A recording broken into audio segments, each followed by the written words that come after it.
Graça e paz. Nós louvamos ao Senhor pelo dia de hoje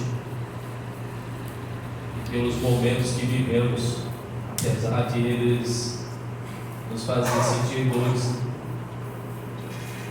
Eu creio que alguns em nosso meio estejam também passando por momentos difíceis. E a nossa vida é assim. Existem dias em que tudo está uma maravilha, mas tem dia que está pedindo misericórdia do Senhor e clamando: Maranata, a hora vem, Senhor. Vem, Senhor, e nos leva. Tem dias difíceis, tem dias fáceis, mas o Senhor nos faz aprimorados e trabalhados, talhados, com todos esses momentos bons e ruins.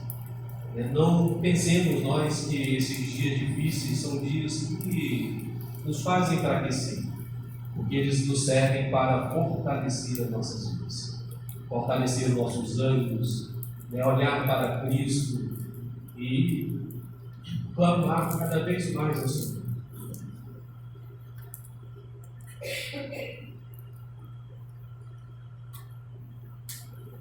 Clamar cada vez mais ao Senhor e se aproximar dele. Todas as coisas cooperam para o bem daqueles que amam a Deus e são chamados segundo o seu propósito. E o propósito de Deus para nossas vidas é que nós sejamos verdadeiros adoradores, adorando. Junto com a vida de adoração, também temos a nossa missão de pregar o Evangelho, de falar, de estar comunicando a graça de Deus dentro do nosso lar, dentro dos nossos momentos domésticos, nossos cultos domésticos, dentro da nossa vizinhança, proclamar o Evangelho. Então, louvamos ao Senhor pela oportunidade de crescer com as diversas experiências que Ele nos propõe viver. Hoje eu gostaria de falar e ministrar sobre a vida de vocês, mais uma vez, sobre a temática de graça, assim como nós cantamos o alto preço que foi pago naquela cruz, para que possamos ser um só corpo, estarmos unidos e amarmos uns aos outros.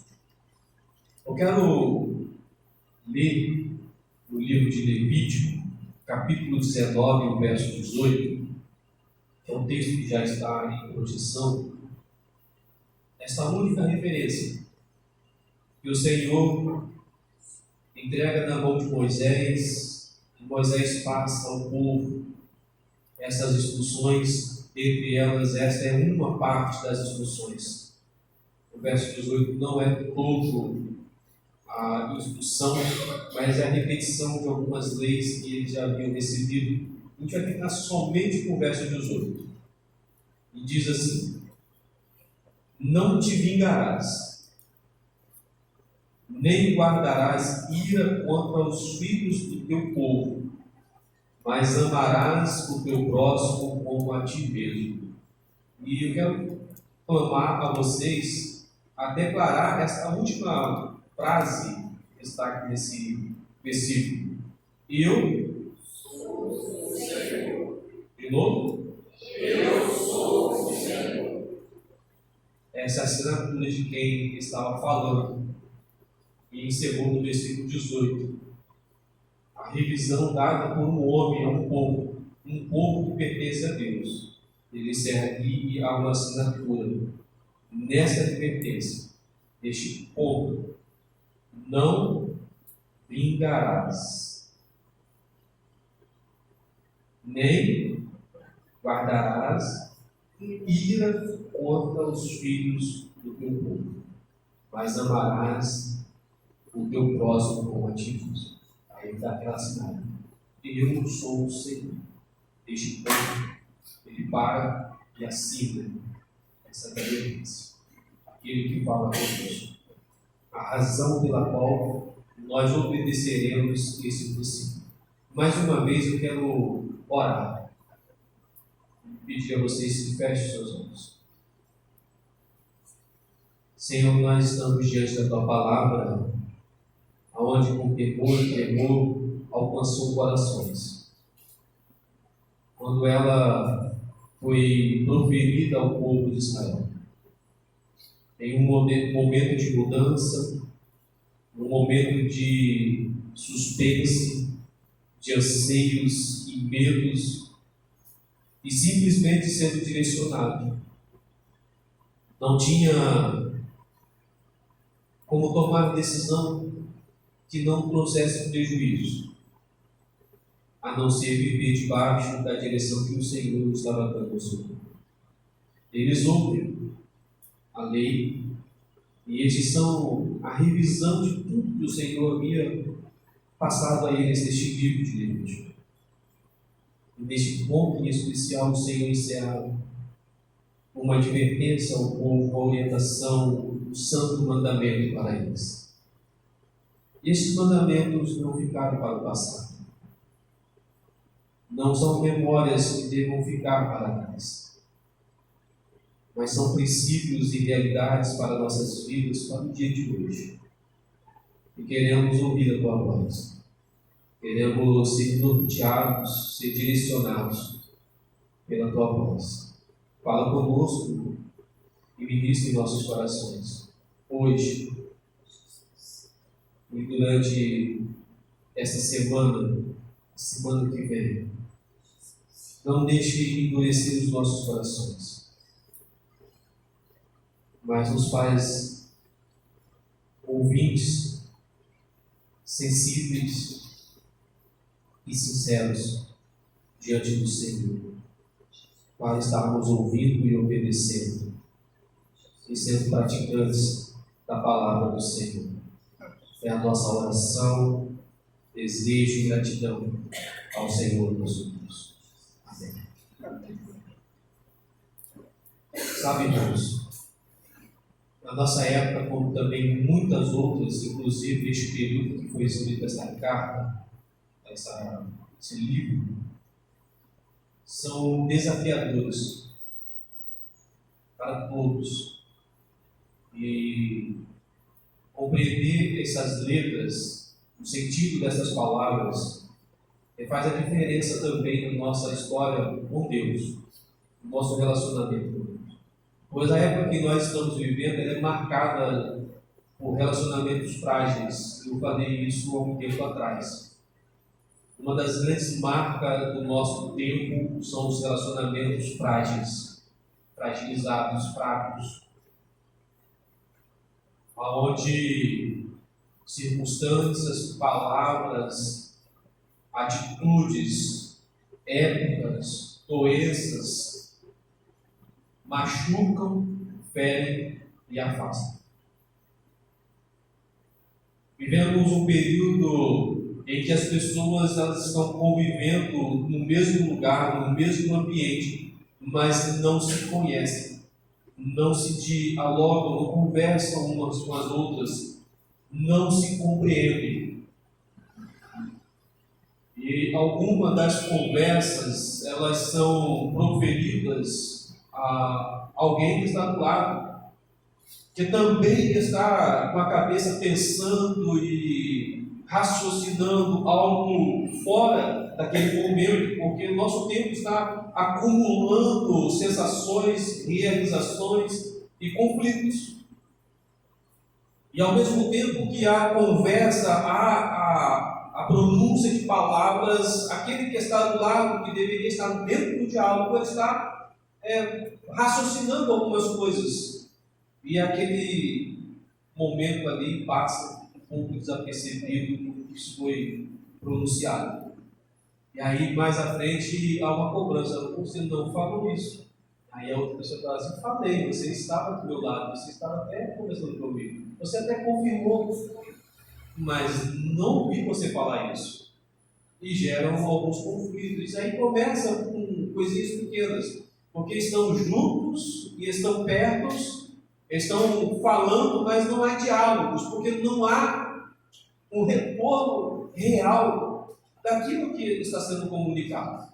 Eu vi um filósofo uma vez falando sobre comunicação, e ele disse que nós precisamos hoje desse mundo onde está sendo alavancado pelas múltiplas conversas, né, largar algumas coisas, largar o celular, largar o WhatsApp, aquele chat do Facebook, tem outro nome, né? Aqueles chats de relacionamento, de conversas, o e-mail, tem que deixar de lado esses meios de comunicação para que haja uma conversa. A gente não pode entrar em uma comunicação, num diálogo, e deixar ali outra conversa também paralela. Ao mesmo tempo, os nossos pensamentos, as nossas dilemas, os nossos dilemas da atualidade, também eles vêm à nossa mente no momento da conversa. E é o momento de a gente parar tudo. Nossos relacionamentos eles estão frágeis e fracos, porque nós estamos cada vez mais com dificuldade de estarmos comunicando, conversando, estamos debaixo do mesmo lugar, do mesmo telhado. Estamos frequentando a mesma igreja, mas às vezes carregando até mágoas ocultas, mágoas silenciosas, uns com os outros, ou com outros, que acaba afetando terceiros. E muitas vezes isso é o que mais acontece. Algo aconteceu com o outro, ainda está trazendo consequências na vida, e a gente, quando conversa com alguém, desconta dele. Quando relacionamos com alguém, ele virou algo daquilo que era passado, deveria ter ficado no passado, deveria ter sido corrigido no passado. E aí quem se machuca é aquele que está na frente dos nossos olhos, o nosso próximo. O nosso próximo que está na nossa casa, o nosso próximo que está na nossa igreja, o nosso próximo que está no nosso trabalho. Os lares enfrentam conflitos constantes, e é motivo de nós estarmos falando sobre a graça com aplicação em relacionamentos é justamente isso. Onde vive dois irmãos, onde vive um casal, onde vive um pai e um filho, existem conflitos constantes. E eu estava assentado numa mesa de atendimento, atendendo, e uma mãe falou assim: posso falar, filha? Eu baixo a cabeça e comecei.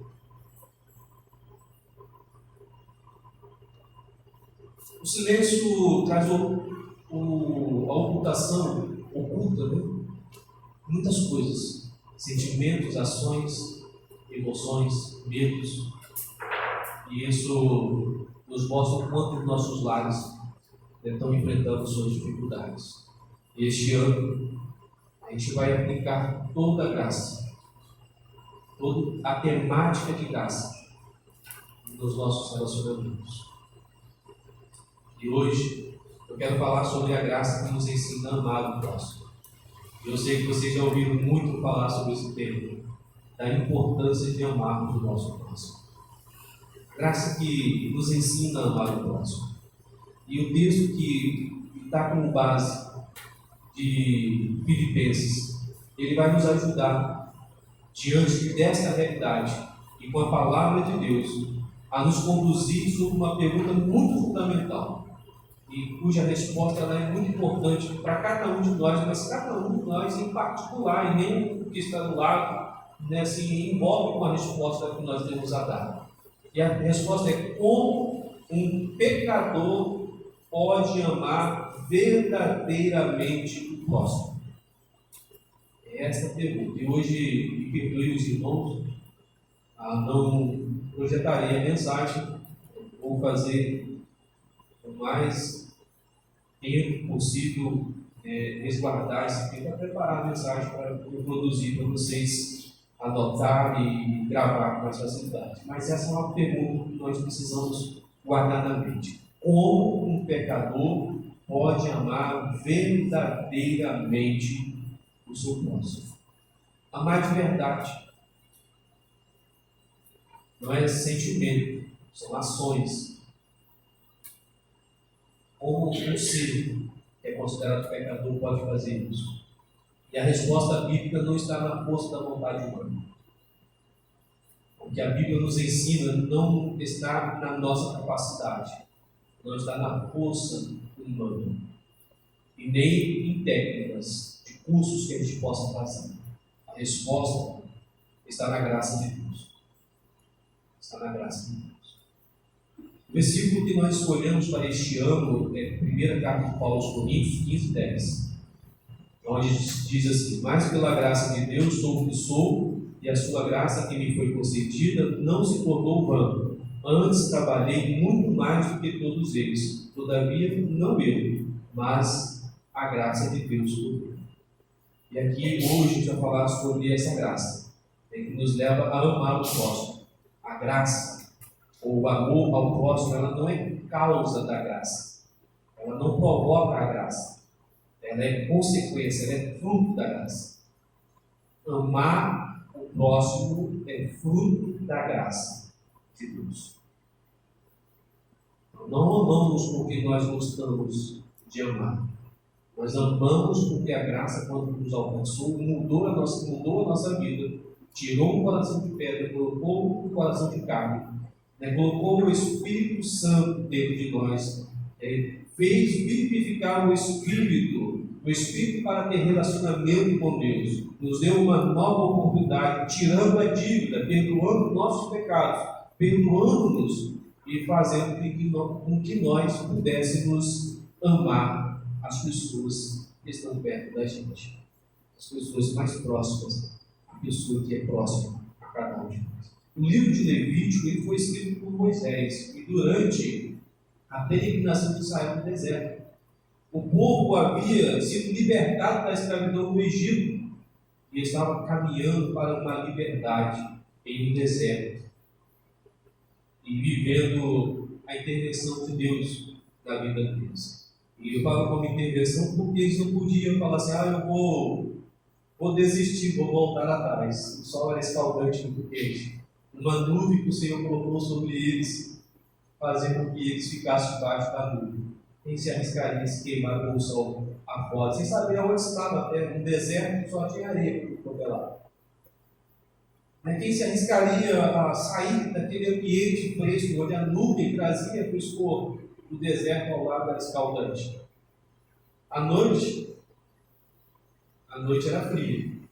Havia fogo, uma labareda de fogo, uma nuvem de fogo sobre eles, aquecia-os.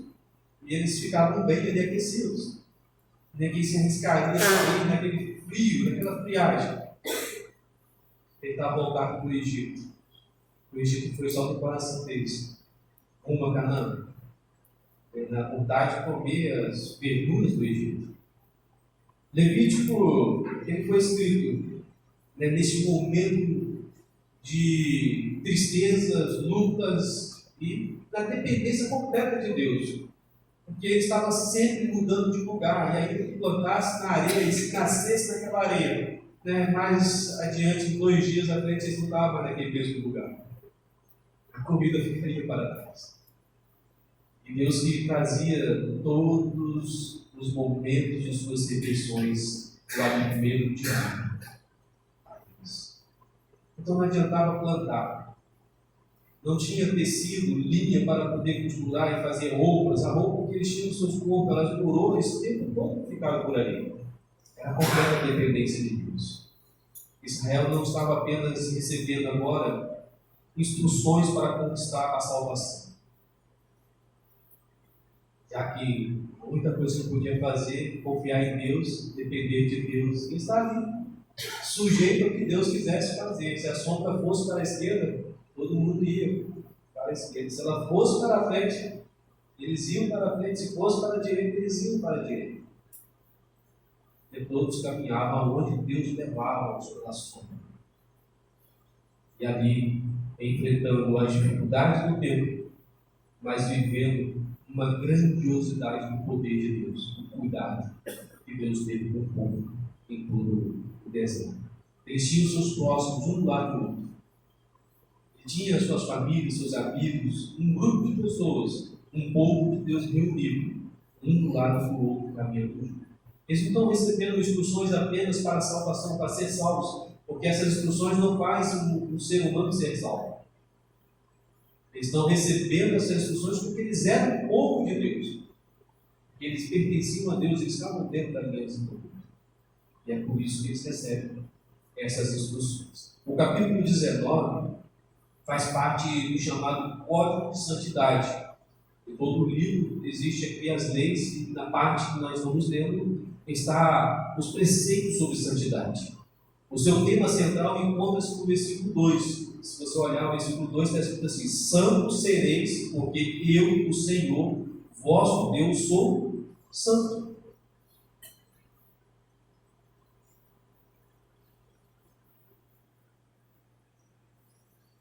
Esse é o lema deles.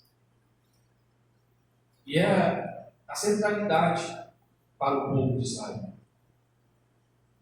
Deus está ensinando que a santidade ela não estava limitada ao tabernáculo, a este povo, mas que eles deveriam alcançar, que ela alcança o lar, e deveria alcançar o lar, alcança o trabalho, deveria alcançar o trabalho, alcança a comunidade, alcança os relacionamentos, em especial aqui nos relacionamentos. As palavras que ele utiliza para relacionamento. No versículo 15 ao versículo 18, Deus está especialmente tratando de conflitos interpessoais. Conflitos em que acontece dentro de um lar, dentro de uma casa, que acontece dentro de um ambiente onde tem duas pessoas, três pessoas, conflitos interpessoais. Conflitos onde um olhar diferenciado faz com que chore. Há poucos instantes antes de iniciar o nosso culto, minha filha veio com os olhos cheios de lágrimas. Veio falar comigo e eu falei assim: o que foi? É porque me olhou. Está me olhando assim. Eu falei assim: mas por que, minha filha? Porque isso e aquilo do outro, contando. Aí veio: eu quero você. Ele fica sentado do meu lado. Ele fica lá com as suas coleguinhas: eu não vou querer ficar, não, porque eu estou machucando eles. Você não é. Mas são suas coleguinhas, vai lá ficar com eles. Ou seja, ela estava meio adulta hoje, ela estava um pouco eufórica, talvez. Né? As atitudes dela machucavam muito. Ela empurrou a coleguinha que ela de joelho, machucou o joelho. E aí ela começou a chorar porque a coleguinha dela machucou o joelho. Pessoas, quando estão juntos, sim, têm feridas, nascem feridas, e uns conflitos interpessoais. No casamento, na relação do irmão com a irmã, com irmãos, pai e filhos, e assim por diante. Dentro da igreja, onde nós nos assentamos com pessoas de culturas diferentes, esse ensinamento é para relacionamentos, é para a unidade, um corpo, onde existem pessoas que andam juntos, debaixo de uma sombra, de uma nuvem que faz sombra, de uma labareda de fogo que aquece nos momentos frios de viagem. No versículo 15 a 18, ele vai tratar especialmente de conflitos interpessoais.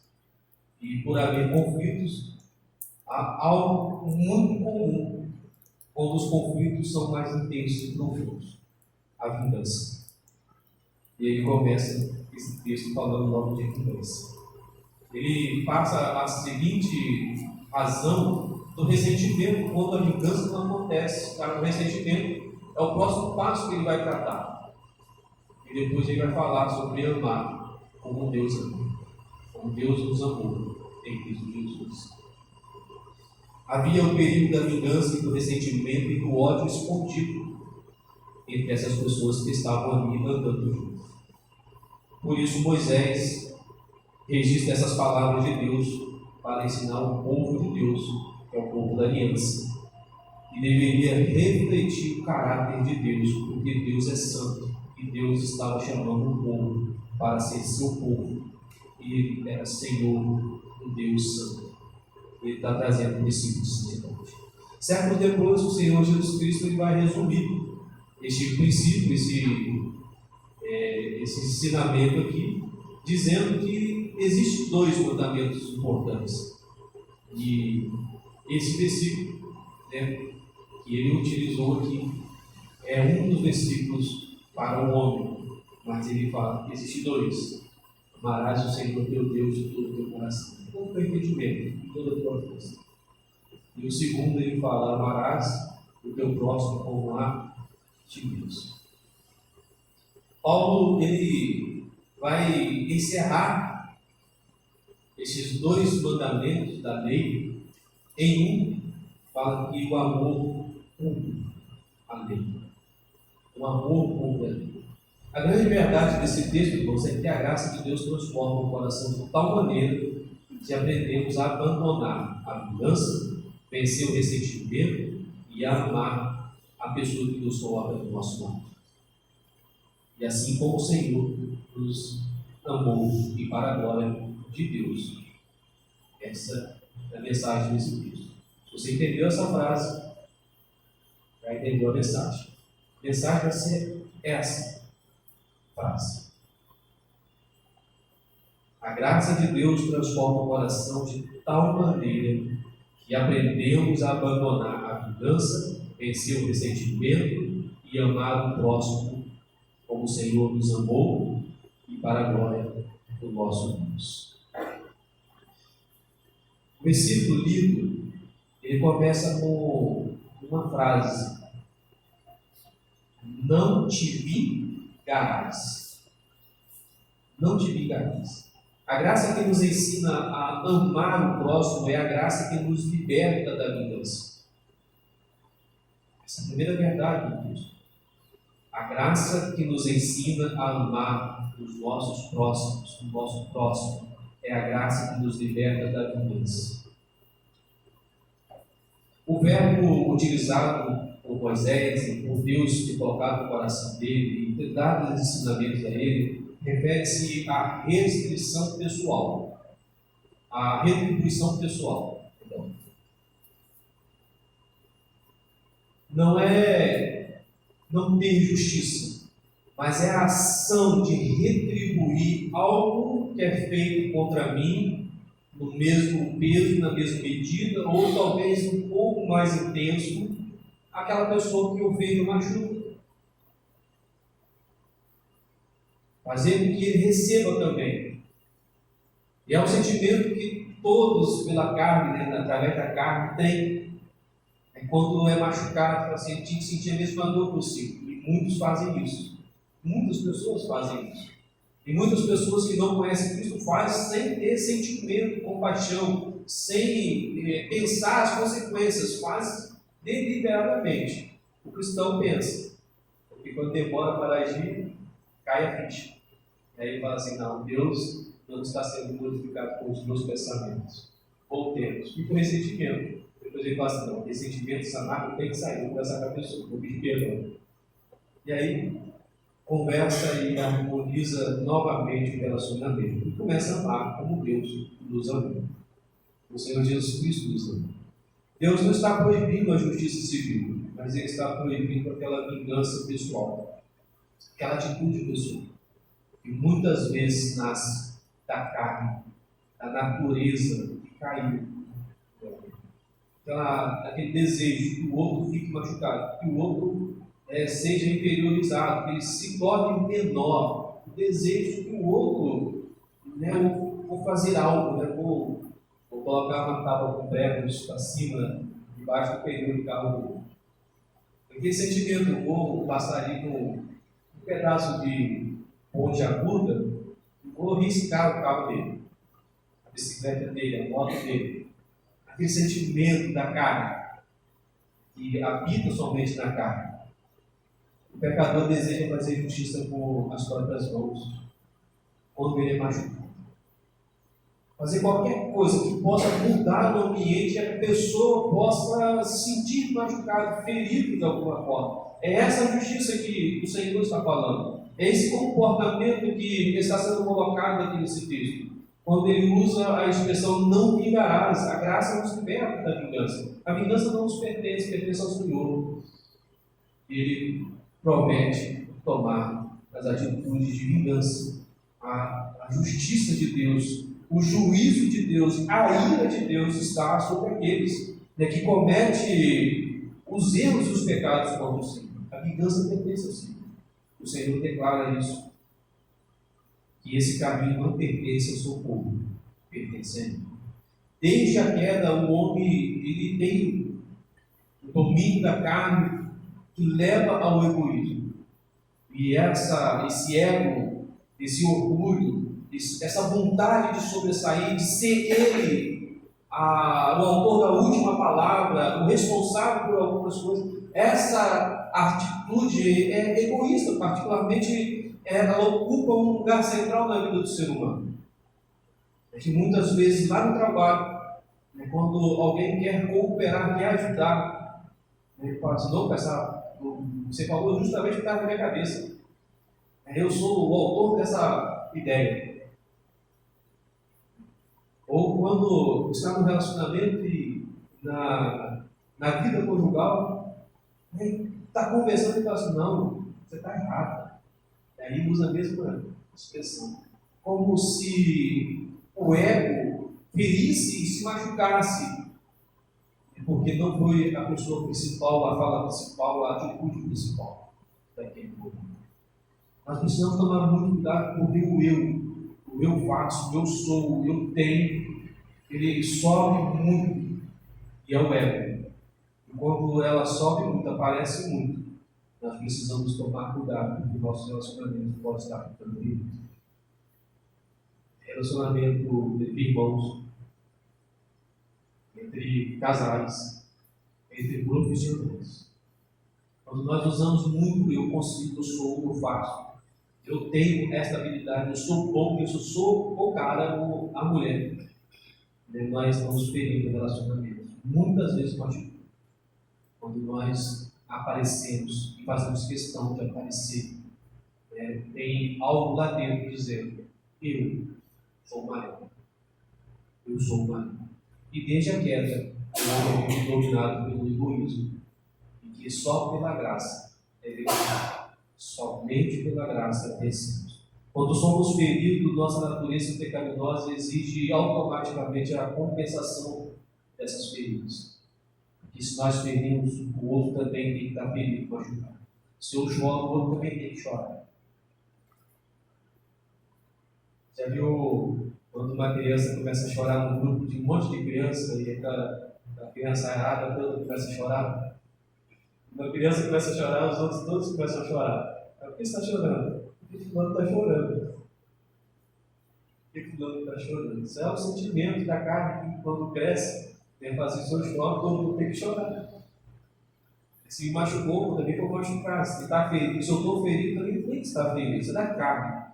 Isso cresce desde pequeno e vai para a fase adulta. É do ego, é o egoísmo. É o egoísmo que está em todos nós lutando para sair. O ego que está querendo sobressair. O Evangelho revela algo muito importante para nós. Cristo recebeu sobre si a justiça que nós merecemos. Cristo recebeu sobre ele, na cruz do Calvário, a justiça de Deus para punir, para machucar, para ferir. É a dor que Cristo sentiu na cruz. Era a dor que nós merecíamos sentir. A cruz nunca foi nossa. Essa é a realidade. A cruz nunca foi projetada por Deus para que o homem pudesse subir lá. Desde a eternidade, Cristo estaria para ser crucificado na cruz. A cruz sempre foi de Cristo. Mas o sofrimento da cruz era nosso. Deveríamos nós todos sofrer esse sofrimento. Mas Ele, por misericórdia e pela graça, a sua abundante graça, fez a sua justiça naquele que poderia sofrer para redimir pecadores, para trazer salvação e perdão, para poder dar a oportunidade de viver. O Senhor Deus tomou a iniciativa de fazer com que a culpa que não conseguiria ser paga pelo ser humano, o erro do Éden, o erro de Adão e Eva no Éden, que foi contra um Deus eterno, que era uma ofensa eterna, não poderia ser pago por nós, mesmo que tivéssemos boas ações a vida toda. A ofensa era eterna. As nossas boas ações nunca seriam eternas. Então somente um Deus, somente aquele que é eterno, com uma justificativa eterna, com uma ação de justiça eterna, pôde fazer com que nós fôssemos redimidos e justificados. Somente o Senhor Jesus Cristo poderia morrer naquela cruz. Porque Ele era Deus, Ele é Deus, Ele é eterno. E o que Ele fez foi eterno. E consumou a obra que nos perdoa a nossa remissão dos nossos pecados, de forma plena. A regeneração, ela produz um novo coração em nós. E em Romanos, Paulo vai escrever assim, capítulo 12, verso 19: Não vos vingueis a vós mesmos, amados, mas dai lugar à ira, porque está escrito: a mim me pertence a vingança, eu retribuirei, diz o Senhor. A ira, você pode até irar, não pecar. A ira é só o senso de justiça. A ira é aquela sensação que sobe de querer justiça, mas não agir, não vingar, porque a vingança pertence a Deus. Você pode sentir um senso de justiça, mas não praticar a justiça própria na outra pessoa. O ego, ele não considera o outro, considera somente ele. O ego só considera a si mesmo, o único beneficiado, o único que tem direito, o único que é melhor. É o ego que fala e determina. O ego não dá espaço para poder olhar para o outro e considerar o outro alguém importante, alguém que merece, alguém que deve ser amado. O ego fala: eu que devo, eu que preciso, eu que deveria estar lá, eu que deveria ganhar, eu que deveria. O ego sempre puxa para o lado dele, e não para o outro, olhando para o outro. A regeneração vai produzir um coração novo. A regeneração em Cristo Jesus nos faz viver com um novo olhar, com uma nova postura, com um novo sentimento, um novo desejo. O chamado que Deus tem para nós, que é chamado eficaz, que nos leva para Ele e muda a nossa história, tira-nos da escravidão, como tirou o povo do Egito, que estava escravo, para viver livre em uma terra que Deus escolheu colocá-los. Chamado para viver debaixo da obediência e da graça ao Senhor nosso Deus. Aquele povo estava saindo da escravidão, estava trilhando um período de deserto, de mudança estrutural, de deixar o Egito para trás, para viver uma novidade, uma realidade completamente abençoada por Deus. Nós fomos tirados do poder do pecado e conduzidos para Cristo, para viver para a glória dele. Nosso coração foi transformado na graça de Deus. Nosso coração foi transformado para viver novas realidades. Então, na mão do Senhor está a vingança, não nas nossas mãos. Na mão do Senhor está toda a ação de retribuir aquilo que fizer contigo ou com qualquer um dos seus queridos.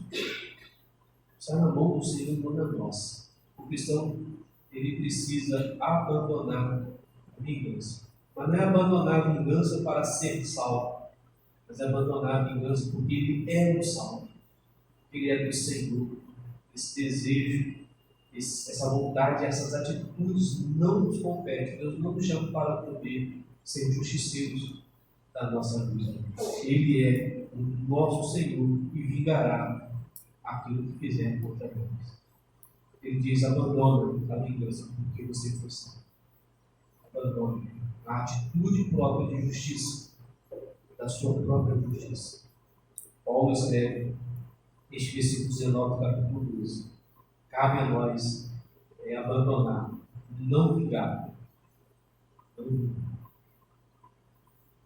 Não está dizendo para não procurar justiça, está dizendo para não agir por conta própria a fazer justiça, não machucar o outro, não ferir o outro.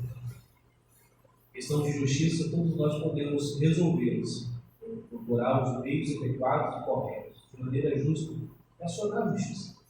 Não é isso. Está falando para você não tomar uma ferramenta, um equipamento ou alguma coisa que possa ferir com as palavras, que as palavras têm machucado mais nos dias de hoje do que armas. de verdade. Existem feridas antigas que ainda governam as suas emoções. Existem feridas lá para trás, lá de antigamente, que está dominando os seus corações. Essa é uma pergunta só para refletir, eu respondo. Não é bom responder neste momento, mas é bom ser sincero neste momento. Com o Senhor nosso Deus. Ser sincero. Existe alguma ferida do passado que hoje está mudando o seu pensamento, está moldando a sua forma de agir, está mexendo com o seu ser? Porque feridas antigas, elas não vão fazer você voltar contra quem te feriu, mas vai te fazer ferir aqueles que não tem nada a ver com o que aconteceu no passado. As feridas antigas vão mexer com você e você vai ferir outras pessoas que não tem nada a ver com quem te feriu. E essa pergunta é justamente para isso. Porque a vingança ela vem não porque nós às vezes queremos fazer, nós reagimos quando algo semelhante acontece. E alguém acaba passando na nossa frente. Sofre as ações de vingança. A graça de Cristo é maior do que feridas. Nós precisamos olhar para Cristo e ouvir a sua voz e consertar algumas coisas. Voltar lá atrás às feridas antigas e consertar essas feridas. Nós precisamos consertar algumas coisas. Porque senão o que meu pai fez comigo, meu filho vai pagar. Senão o que a minha esposa está fazendo comigo, a minha esposa está fazendo não. Mas, vamos supor que ela faça comigo, eu vou fazer com alguém. Vou fazer com alguém. Olhe para o que está acontecendo. Alivie o seu coração, a sua vida. Acerte algumas coisas que precisam acertar, que estão no passado e que vão te machucar e machucar alguém. Mais uma vez. Não deixe passar esses momentos. Se você não se sente confortável, procure ajuda. Converse antes. Procure saber se vai piorar ou se vai resolver.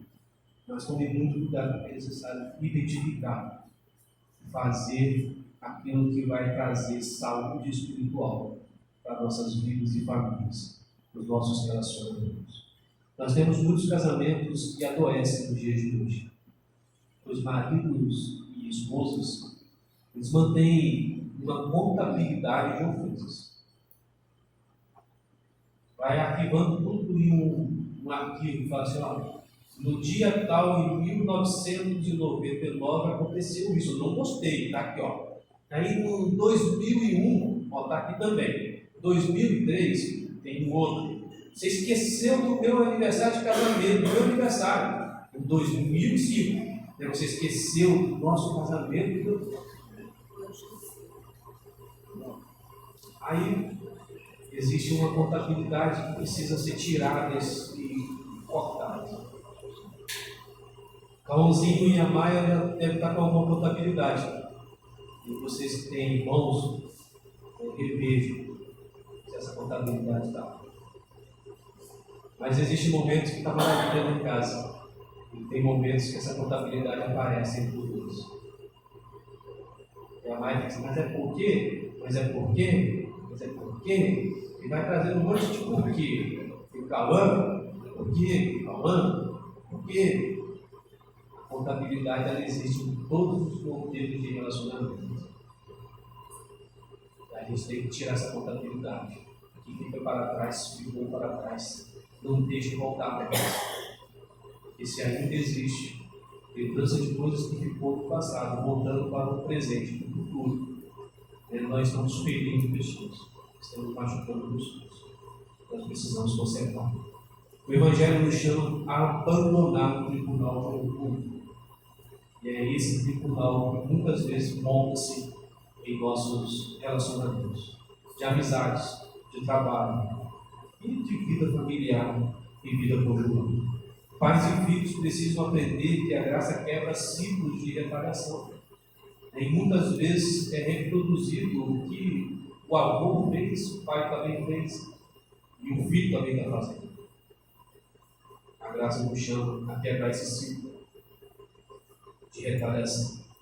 Onde a vingança termina, começa a reconciliação. Essa é a realidade. A cada vingança começa a reconciliação. A cada desejo de justiça própria começa a reconciliação. Ou seja, a unidade. O corpo, o único, uma só pessoa floresce e a vida e vive de maneira saudável. Nós precisamos viver de maneira sóbria a graça de Deus com reconciliação e não com vingança. Lá naquela época havia muita possibilidade de vingar, porque era um período assim, não buscavam a justiça, mas se tratavam logo, machucou ou machucar, matou ou matar, quebrou as plantas ou quebrar também. Naquela época era olho por olho, dente por dente. Naquela época era assim. Mas nós somos chamados para viver diferente. Inclusive em todos os nossos relacionamentos. Em todos os nossos relacionamentos. Em segundo lugar, a graça que nos ensina a amar o próximo é a graça que nos liberta do ressentimento. E aí é um passo seguinte, um passo subsequente. No versículo que nós lemos, na sequência dele diz assim: nem guardarás ira contra os filhos do teu povo. A expressão indica guardar rancor, alimentar mágoa, conservar internamente algo, guardar lá dentro, fazer uma contabilidade de ofensa, por exemplo. O Senhor não trata apenas do compromisso externo, Ele trata do coração. E alguém não pode se vingar e ainda assim permanecer dominado por sentimentos. O desejo de justiça, o desejo de dar um troco, o desejo de ferir o que foi ferido, ela é muito constante. Mas quando não ferir o que foi ferido, fica o ressentimento. E aí ele fala: não guardarás ira contra os filhos do teu povo. E aqui cabe para nós o ensinamento das nossas vidas. O pecado não apenas nos afasta de Deus, ele corrompe nossos afetos. O pecado, ou o erro, ou a falha, ele corrompe os nossos afetos. Por isso a graça, ela vem mudar o nosso coração, não apenas atitudes, mas a nossa vida por inteiro, em todas as nossas ações. Ela transforma a nossa disposição interna para poder buscar reconciliações, buscar unidade, buscar o mesmo caminho, a mesma paz, a mesma vida, transformar as nossas disposições. Paulo escreve aos Efésios, capítulo 4, verso 31, assim: longe de vós toda amargura, e cólera, e ira, e gritaria, e blasfêmias, e bem assim toda malícia. Amargura, cólera e ira, consequentemente até mesmo as gritarias que pode gerar, ou seja, falar alto, fazer com que a voz aumente, as blasfêmias, e bem assim também maldade, malícia, o coração com maldade. Paulo também usa no versículo 32, no versículo seguinte, a razão, Antes sede uns para com os outros benignos, compassivos, perdoando-vos uns aos outros, como também Deus em Cristo nos perdoou. E aí, ao invés de assinar, ele coloca aqui uma referência, um modelo, como o Senhor em Cristo nos perdoou. A justiça ou a justificação nos lembra que Deus cancelou uma dívida que nós não conseguiríamos pagar. Não tinha como nós naturalmente conseguir pagar aquela dívida. E foi pago, uma grande dívida. E olhar para este perdão, e nós nem merecíamos, nós éramos inimigos de Deus, estávamos vivendo o que gostaríamos de viver, no pecado. E aí foi ao nosso encontro e falou assim: eu perdoo vocês. Perdoo. Eu sacrifico o meu filho e dou vida para vocês. Ele perdoou algo que nós não conseguiríamos pagar. E ele tomou a iniciativa, a atitude. Esse princípio que Paulo usa como modelo para a nossa vida, nosso relacionamento. Como nós devemos fazer. Ser constrangido por essa ação. Se Ele nos perdoa e nós não merecemos perdão, o nosso próximo merece perdão. O nosso próximo merece perdão. Eu já tratei sobre perdão na igreja. Perdão não exige. Perdão não deveria exigir. No Brasil exige. Exige que o outro mude. Perdão não existe que o outro mude. O perdão é uma deliberação de uma ofensa que vai trazer um fantasma. Obrigado, Márcio. Deus abençoe sua vida. O perdão vai trazer uma libertação de um fantasma na nossa vida, que vai nos atormentar de noite, de madrugada, vai fazer a gente mudar de calçado. Perdoar, tirar essa ofensa. Mudar é a ação do Espírito Santo nas nossas vidas, para o louvor e a glória de Deus. Mudança pertence a Deus, perdão pertence a nós. Nós precisamos perdoar. O Senhor Jesus Cristo morreu na cruz e nenhum de nós tomamos a iniciativa para que Ele morresse na cruz. Nós tomamos a iniciativa porque Ele mudou em nós essas ações, mas Ele morreu sem antes a gente tomar atitudes. Ele morreu para nós. Ele simplesmente obedeceu a voz de Deus e fez o sacrifício que nos salvou. O pecado nos afasta de Deus e não apenas afasta de Deus, ele corrompe nossos afetos. Por isso a graça, ela não muda as nossas ações apenas, ela muda nossas ações e transforma a nossa disposição interna de agir. Quem compreende o perdão que nós recebemos e a ação de Deus que transforma a nossa vida, perdoa. Perdoa o seu próximo. Perdoa as pessoas. Tem facilidade. Ressentimentos antigos podem roubar a nossa alegria. E rouba a nossa alegria, inclusive espiritual. A graça nos chama à restituição das nossas alegrias, de uma vida com Deus. Muitos lares vão viver em guerra, uma guerra fria, silenciosa, uma guerra sem gritos, uma guerra com distanciamento mesmo estando perto. A silêncio, a frieza, já Cristo nos chama, a graça de Cristo nos chama a viver perdão. Perdão precisa de palavras, perdão precisa de olhares, perdão precisa de abraço, perdão precisa de estar junto, sentir o que o outro sente, chorar com o outro e se compadecer, voltar atrás. Então precisa de atitudes que não são palavras emocionais, são ações. O perdão de Deus levou Cristo para a cruz. Os nossos perdões não podem ser só palavras. Eu te perdoo, eu não quero te ver nunca mais. Eu perdoo. Eu te perdoo, mas se você não mudar, eu saio. Isso não é perdão. Isso é exigência. E o perdão é um mecanismo para exigir. Perdão é tirar a ofensa. A ofensa que nós tínhamos contra Deus foi tirada do perdão que Deus fez para nós na cruz. A graça de Cristo nos chama ao perdão, nos chama a ser filhos ou observadores como os nossos pais, e nossos filhos como nós, e nós como Cristo fez por nós na cruz do Calvário. Eles aprendem perdão ou ressentimento conosco. Se estamos perdoando como Cristo, ou guardando ressentimento como Cristo não guardou, mas porque a carne caiu. Então, em terceiro lugar,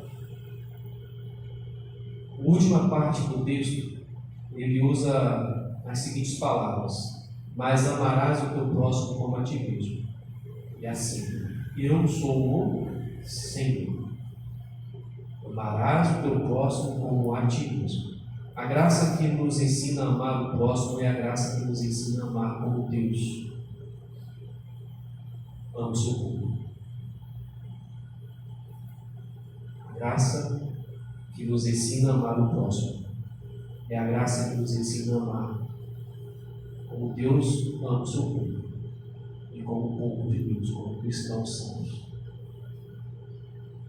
O amor aqui não é um mero sentimento, ele é uma decisão. E é uma decisão piedosa de buscar o bem de alguém, o próximo. E o padrão que é colocado é muito profundo, como a ti mesmo, como nós queremos ser perdoados, como nós precisamos ser perdoados, como a ti mesmo é um padrão profundo. Jesus muda isso no Novo Testamento. Ele muda o padrão do eu para o padrão dele, como ele nos amou. Ele faz essa mudança da lei. Ele pode fazer, ele é Deus. Ele fez. Assim como naturalmente nós cuidamos de nós mesmos, devemos buscar o bem do próximo. E essa é a declaração final. Eu sou o Senhor. Eu sou o Senhor. A autoridade divina aqui ela é fundamental para a obediência, para o fundamento da obediência. Nós não vamos perdoar porque queremos perdoar. Nós vamos perdoar porque nós somos obedientes. Porque nós somos salvos, porque nós somos cristãos, nós somos povo de Deus. Por isso que nós perdoamos. Por isso que nós amamos. Por isso que nós vivemos para a glória de Deus. Não porque nós queremos, porque obedecemos. Este mandamento ele encontra o cumprimento perfeito em Cristo Jesus. Jesus morreu naquela cruz. Ele amou os seus inimigos, porque nós éramos inimigos. Ele deu a sua vida pelos pecadores, nós éramos pecadores. E ele fez por nós aquilo que jamais conseguiríamos fazer: perdoar nossos pecados, nos redimir e nos fazer justos, não por justiça que nós temos, pela sua justiça que nos foi dada. O nosso Senhor declarou que o segundo mandamento, semelhante ao primeiro, é: amarás o teu próximo como a ti mesmo. E Paulo escreve: porque toda a lei se cumpre em um só preceito, a saber, amarás o teu próximo como a ti mesmo. A santificação é uma obra contínua do Espírito Santo e, graças a Deus, o Espírito Santo continua fazendo essa obra nas nossas vidas. Porque é pela obra do Espírito Santo que nós começamos a amar. O amor cristão ele não é produzido pela nossa carne, pela nossa natureza. O amor cristão é produzido pela ação do Espírito Santo. Ela é fruto de uma união com o Senhor Jesus Cristo e pela ação do Espírito Santo. Quanto mais nós contemplamos a graça, mais nós aprendemos a amar. Quanto mais contemplamos o que Cristo fez por nós, mais aprendemos a amar. O próximo pode estar dentro da nossa própria casa. Ele está dentro da nossa própria casa. Nossos filhos, nosso cônjuge, nossos irmãos, nosso trabalho. Amar é servir, amar é ouvir, amar é sacrificar-se, amar é refletir o amor de Cristo por nós. O lar deve, em primeiro lugar, ser uma escola para os filhos e para as pessoas. E na última pregação nossa, sobre a família, sobre o casamento, nós falamos que o casamento reflete a união de Cristo com a igreja. É uma mensagem do Evangelho que se prega para o mundo quando o casamento vive os preceitos que o Senhor Jesus Cristo nos ensinou. O sacrifício, o cuidado, o amor, o respeito uns para com os outros. O mundo reconhece essa autenticidade. A autenticidade do Evangelho, quando vê o amor cristão em casamento, em irmãos, em pais, mães, filhos. O mundo reconhece. E ele olha e hoje, mesmo não crendo em Deus ou em Jesus Cristo, mesmo não sendo cristão, mas ele reconhece. Aqui nesse texto, para encerrarmos, Levítico capítulo 19, verso 18, nos ensina três verdades fundamentais. A graça nos liberta da vingança. A graça nos liberta do ressentimento. A graça nos ensina a amar o próximo.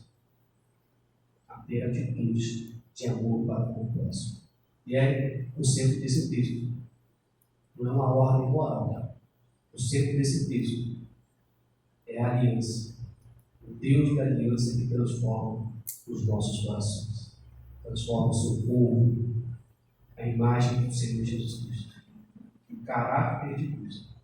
Esse mesmo Deus que libertou Israel do Egito é o mesmo Deus que nos libertou do poder do pecado. Nos libertou de uma vida miserável para uma vida mais santa, mais pura, uma vida com Ele, uma vida de adoração a Ele. O amor cristão nunca vai nascer do esforço humano, vai nascer da ação de Deus nas nossas vidas.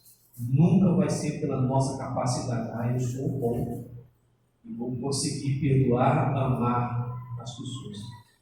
Nós só vamos amar por causa do Espírito Santo. Nós só vamos cuidar uns dos outros por causa de Deus na nossa vida. É por causa dele. Graças a Deus é por causa dele. Quando compreendemos o quanto fomos perdoados, aprendemos a perdoar. Quando compreendemos o quanto fomos amados, aprenderemos a amar. E a expressão de Deus é, e João fala isso, né? De tal maneira. E aí a expressão de tal maneira está em Cristo Jesus, morrendo naquela cruz. A morte cruel, dura, é que o homem pôde manifestar a sua maldade sobre Jesus. Ele morreu e foi a expressão máxima do nosso amor, do amor de Deus por nós. Quando compreendemos que recebemos de Cristo, aprendemos a servir. E que nossos lares sejam transformados por essa paz. Que a nossa igreja seja transformada por essa paz. Nossas famílias sejam transformadas por essa paz. E que possamos dizer como Paulo disse aos Coríntios: pela graça de Deus sou e sou. Essa transformação, essa mudança que Paulo viveu é a mesma coisa. Durante a vida do Senhor Jesus Cristo aqui na terra, aproximou dele alguns intérpretes e perguntou para ele assim: quem é o próximo? Aí Jesus vai contar uma parábola, a parábola do bom samaritano. Ele fala que havia um homem caído à beira da estrada e passou ali alguns religiosos importantes por ele. E não atenderam aquele rapaz, ferido à beira da estrada. Passou um samaritano, considerado inimigo de Israel, inimigo de Deus. Este homem parou, cuidou dele, colocou sobre o seu cavalo, pagou as suas despesas. E este homem, considerado inimigo, olhou para aquele miserável caído da estrada. Não era ninguém que se compadeceu dele, era o próximo. O amor verdadeiro não pergunta quem merece o amor. O amor verdadeiro não pergunta se meu cônjuge merece o amor, se meu filho merece o meu amor, se o meu irmão merece o meu amor. Ele não pergunta quem merece o meu amor, mas pergunta como posso repetir o amor que recebi de Deus. O meu filho, a minha esposa, o meu esposo, o meu pai, a minha mãe, meus filhos. Como posso refletir o amor que recebi de Deus? E foi exatamente isso que Cristo fez na cruz, fez conosco. Estávamos todos caídos pelo pecado, incapazes de nos salvar.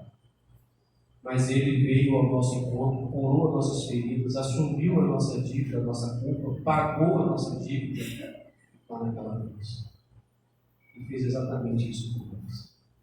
Esse é o amor de Cristo em nós.